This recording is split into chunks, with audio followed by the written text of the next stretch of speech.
tu movida y que le jodan a las opiniones. Como un jugador de póker no enseño emociones. Me subo a Mendocino y me bajo 3 clones. Necesito liquidez pa' un deal, vendí un par de acciones. Quiero ir a Puerto Rico a ver qué puedo hacer. Tengo una baby hablándome esplayao que me quiere ver. Para todas mis inversiones siempre miro el PER. Esos price per earnings ratio me gusta aprender. Yo rapeo pa'l obrero que quiere ser jefe. Ya pasé por todos los tramos del IRPF. Sabes que puedo hablar cifra, no hagas que comience. Ahora que ya rulo en carro, echo de menos Renfe. Llevo 6 años en Cali, el alquiler es caro. Nunca como en Taco Bell y el pulpo es importado. Yo no hablo nunca de mierdas que no me han pasado. Tú siempre sabes de todo, eres un cuñado.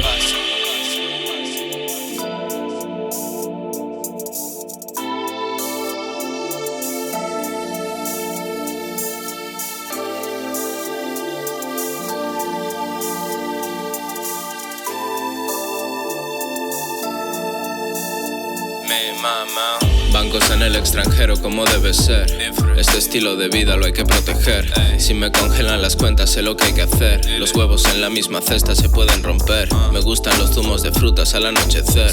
Fumo uno de banana berry y veo el sol caer.